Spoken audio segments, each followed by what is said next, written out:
All right, my dear. Okay. We are recording. Great. I'm curious, is this, like, how low, is this good? Or, like, this is me in my normal voice? Your normal voice is fine. Okay. So, do you want to start by introducing yourself? Okay, so let's... And why don't you always, like, restate the question? Okay. Hi, my name is Alida Rose Delaney, and I am an interdisciplinary artist. The visual arts, I do costume design, photography, dabble in architecture, that's a new thing, and I love producing and writing. And then the performing arts, I used to dance, I'm sort of a retired dancer, and I do a lot with theater and film. My mom took me to see the Nutcracker at Lincoln Center, and she said that I sat at the edge of my seat and was like, I want to do this. I just wanted to be on stage, the costumes, the lights. And my dad is also an artist, he's a graphic designer, so I sort of was exposed to all the arts. My parents did a really good job with that. My senior year of college, we were allowed to go out and audition for dance companies.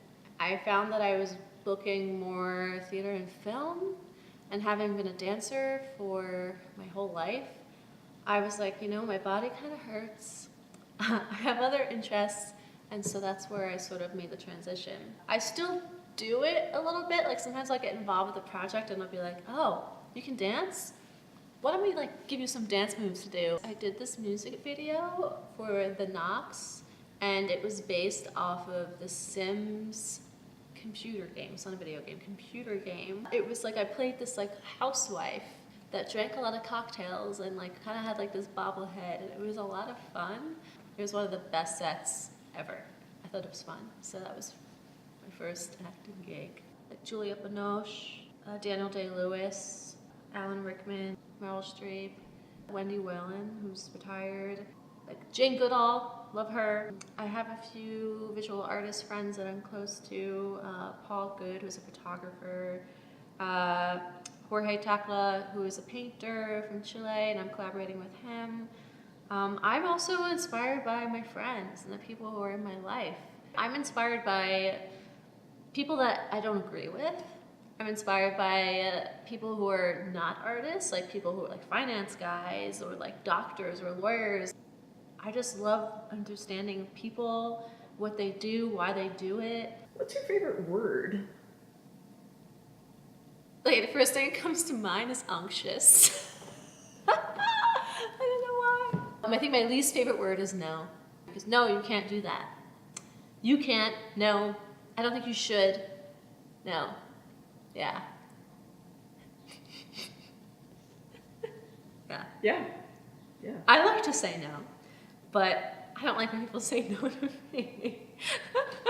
Even as a kid, I never let define me, but it was something that people would project onto me and made me feel like that is what I'm defined by. And as a kid, I was always confused because I was like, well, no, my name's Alida. I do this, and I do this. But yes, that is a part of who I am, but I don't walk through the world being like, I'm hearing impaired, you know, that is not how I present myself. So it's always baffled me when people put me in that box. It's actually been really interesting to see people get thrown off by that. Or people are suddenly surprised, oh wait, you wear hearing aids? Or, oh, you don't want to, like, you're talking about it? In my adult life, I'm now choosing to engage with the deaf, hard of hearing community and teach myself ASL. One of my favorite words in ASL that I know is dawn. I don't know if you can see that, it's dawn. Beautiful. Yeah, that's all I can think of right now because I'm spacing out, but yeah, I think that's just perfect. Yeah. Oh gosh, my first kiss was freshman year of college. I was a late bloomer. And it was with at the time, my best guy friend. I was really self-conscious about not having a first kiss, so it was like, Once it happened, I was like, all right, it's over with. Well, my favorite work was Shakespeare, is Romeo and Juliet. Ooh, and so everyone says that. And also Taming of the Shrew. I don't know, I love tragic love stories. Okay, so my favorite role to date has been Soot and Spit, which was at the New Ohio Theater, directed by Kim Wield. I can't even believe I did that show to this day. I can't even believe I had the opportunity. It was amazing because it made me realize that it is possible to work with people of all abilities and capabilities and to not cater to each other, but definitely adjust and find ways to work with each other in a way that was supportive, inclusive, but not talking down to someone. That experience was a gem, and I hope that I will have more experiences like that. My favorite sound is classical music. Dustin O'Halloran, Yo-Yo Ma, Max Richter, Philip Glass, Olafur Arnolds, and it honestly doesn't matter. But also music in general, like Frank Sinatra, Ella Fitzgerald, oh God, just music. I never know if I put it on my resume.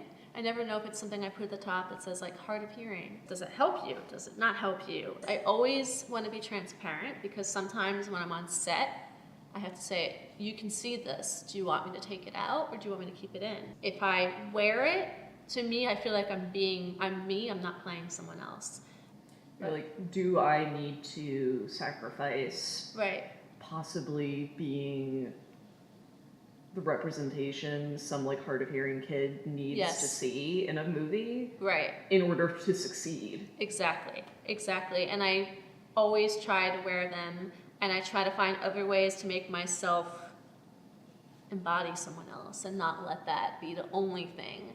It needs to be there because, like you said, the kids and other people need to be like, oh wait, I identify with that person because I wear hearing aids too.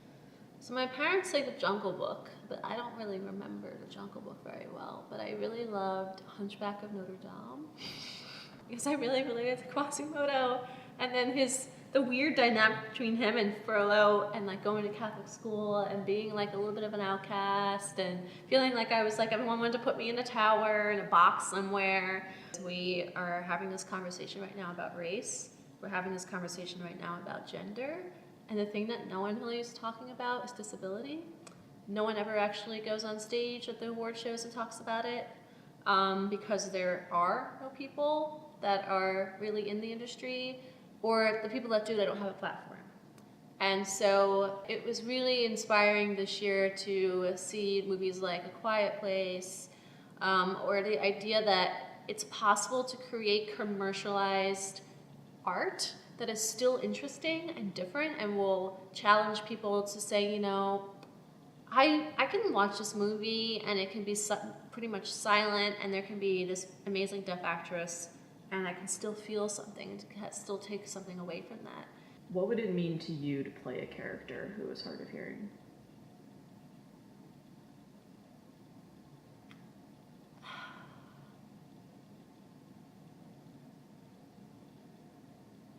I think it would, for me to play someone who is hard of hearing, yeah, I don't know, I'm getting emotional about it because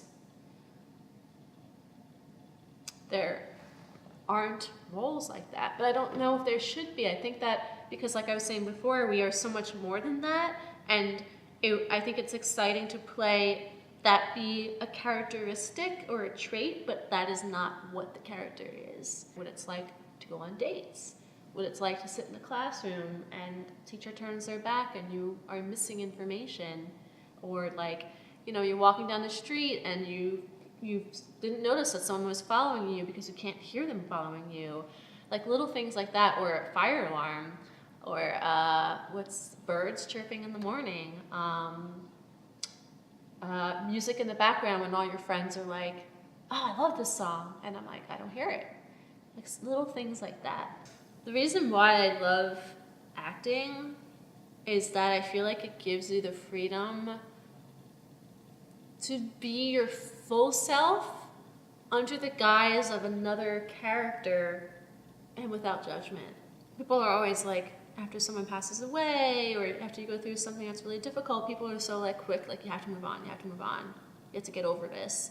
And like people, there's certain emotions that people try to get you out of because it's unacceptable to be sad for so long, or it's unacceptable to be so happy. But I feel like under the guise of another character, you can explore that more within yourself fully and deeply without judgment, because everyone's watching you and they're like, well, this is an act, this is a performance, it's not really real. But it is real for you to go through that and be able to dive into those emotions 100%. So that's why I think performing is very special. And also, or the act of creating, the act of slabbing paint on canvas. Oh no, it's the Roomba! Let me turn it off. I think we're done. I think you that was a full thought. Okay, great. That is so funny.